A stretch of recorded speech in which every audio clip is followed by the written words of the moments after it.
multă lume aici. O ambulanță aici. Mama, ajutor! A murit Sandy?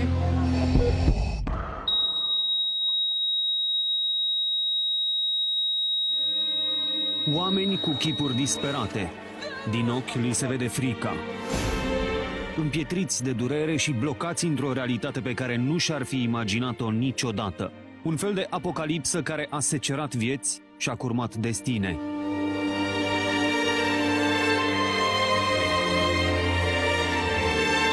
Zeci de familii își plâng copiii, zeci de salvatori au coșmaruri noaptea, zeci de doctori care nu-și pot șterge din minte.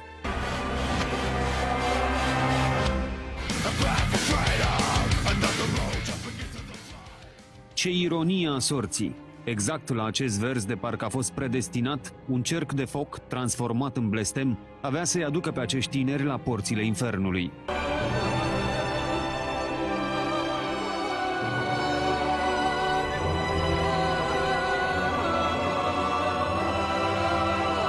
Cinci minute mai târziu, sute de tineri aveau să alerge din calea văpaielor care le amenințau viața. Toți fugeau din calea buretelui fonic care ardea necontenit. Imediat focul se propagă pe tavan. Oamenii urlă de disperare, se calcă în picioare în drumul către unica ușă de evacuare. Mulți leșină, mulți sunt târâți de cei care mai au un dram de luciditate. Și la un moment dat un urlet avea să-i aducă la disperare pe săracii tineri.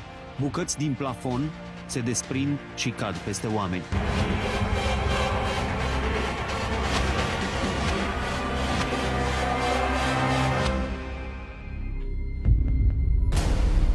O rafală de foc și fum îi face captiv pe oamenii paralizați din cauza fierbințelii. Aerul e irespirabil. Îi arde pe sărmanii oameni prăbușiți, unii peste alții în ușă. Cei care au apucat să iasă încercau să-i salveze și pe cei rămași. Un martor salvat din infern își aduce aminte doar o voce stridentă răsărită în haosul și marea de disperare. Luați-i mai întâi pe cei de deasupra!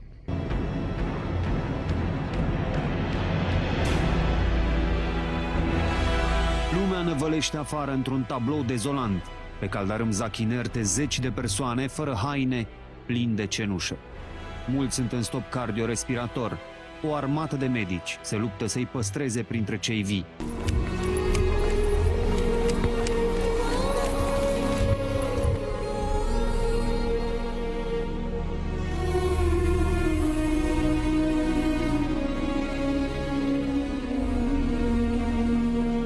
Nimeni nu poate înțelege ce e în sufletul acestei fete.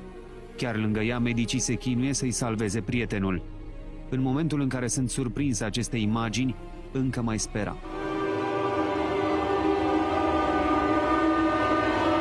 După câteva minute, o vedem în altă postură. Medicii n-au putut face nimic pentru prietenul ei. Flăcările au mai adunat o victimă.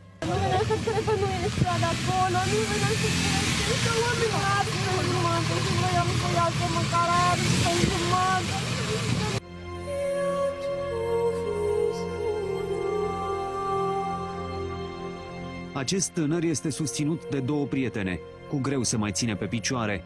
Imaginile pe care le-a trăit pe viu îl fac să întoarcă spatele la intrarea în clubul groazei.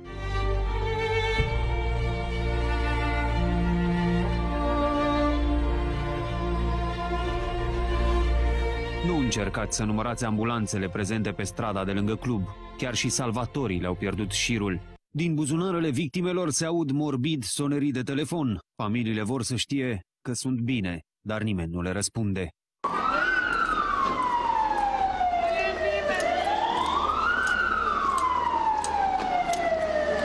Răniții încă își așteaptă rândul pentru a ajunge la spital. Această mamă își ține de braț fiul rănit. A fost ars în zona feței, dar e convinsă că dragostea de părinte îl va ajuta, așa că nu-i lasă nicio clipă brațul. M-am dezbrăcat, ne-am dus să ne ducem să luăm oamenii, să-i ducem la ambulanțe.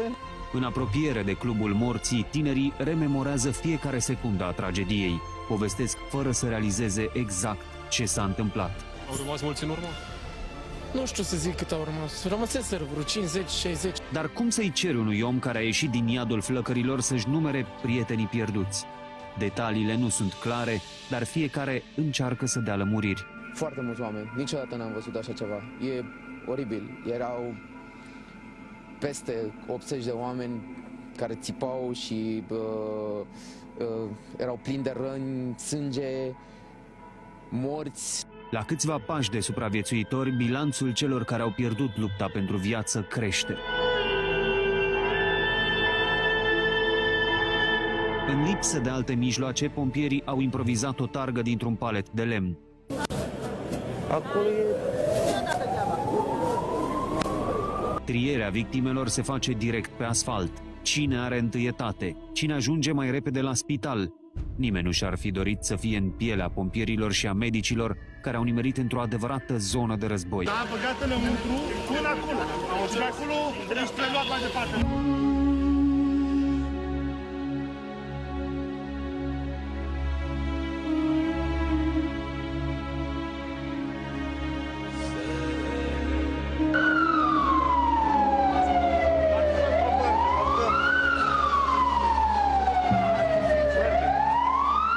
Această femeie încearcă să dea de o cunoștință la telefon. În învălmășeala creată la fața locului nu poate ajunge pentru a vedea care este starea celor dragi. Rămâneți, vă rog, frumos mai în spate.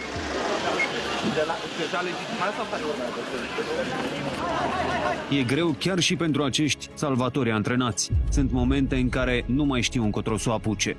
Bătescule, scoateți mașina asta.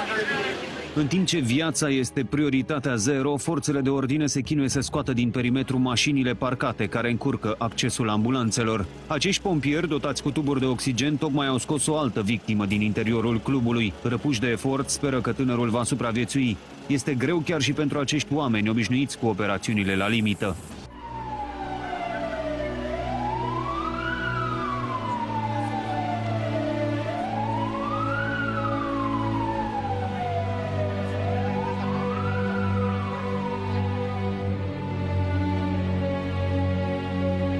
Să fi trecut cel mult o oră și jumătate de la tragedie. Spitalele sunt asaltate de victime și mai ales de rudele și prietenii lor. Mi-a zis că e bine, e conștient. Dar nu știm acum, nu l-am văzut. De unde ați aflat, doamnă? Am căutat prin spital. Oamenii caută disperați orice fărâmă de informație. O știre despre cei apropiați este tot ceea ce își doresc.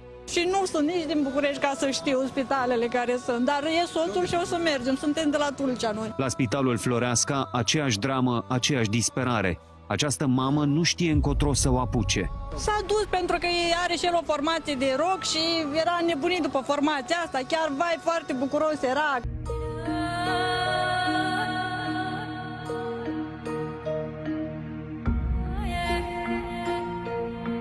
M-a sunat, mi-a zis, mamă, vino repede să mă iei că am ars. Și era cu o fată și mi-a zis fata aia că nu e ars tare, e la spate și la mâini, dar eu știu acum, nu-l găsesc, vreau să-l găsesc. Femeia știe de numerele de telefon rezervate rudelor, dar ne demonstrează că nu reușește să dea de nimeni. Au trecut mai puțin de 2 ore de la tragedie. Uite, sună ocupat, nu pot să aflu nimic. Răniții sunt mutați între spitale în funcție de nevoile fiecărei victime. Transportul se face chiar sub ochii rudelor. Bună seara, Sărmine. Aveți pe cineva? Da, copilul.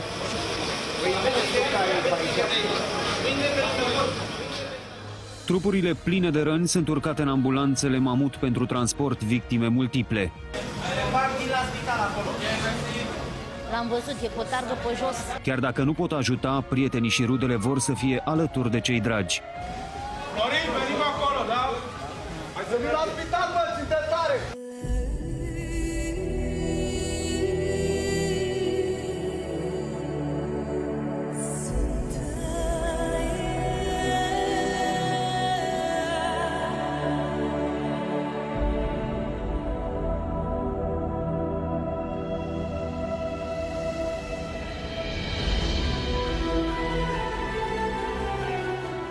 Un prieten e sub tratament, din câte am înțeles, altul este stabil și mai am 2 prietene care, nu știu, din câte am înțeles, sunt destul de grav, cu arsuri.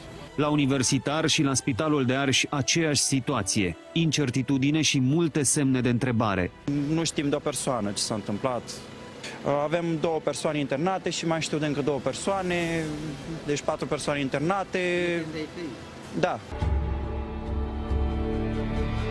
Ne-am sunat între noi și am zis hai să venim cât mai repede, nu? Să facem asta. Puteam să fim noi. Chiar dacă nu aveau legătură cu tragedia din club, sute de oameni au dat năvală la poarta spitalelor în miez de noapte pentru a dona sânge. Copilul meu l-a chemat de acasă, duc acolo. Nu se donează în seara asta. Nu se donează? De mâine dimineață la centru de transfuzii.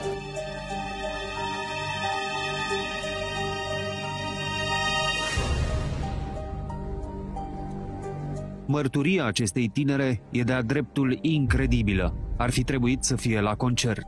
Am avut noroc pentru că nu am putut să fac schimb de tură la muncă și nu am mai apucat să vin. Altfel, probabil eram și eu aici sau... Pe cei care au scăpat din clubul morții, imaginile dezastrului îi vor urmări tot restul vieții. Ar fi putut fi mai rău. Solidaritatea a fost însă cuvântul cheie azi noapte. Medici, asistente medicale, infirmiere au venit voluntar de acasă pentru a le asigura asistența de urgență celor peste 180 de răniți.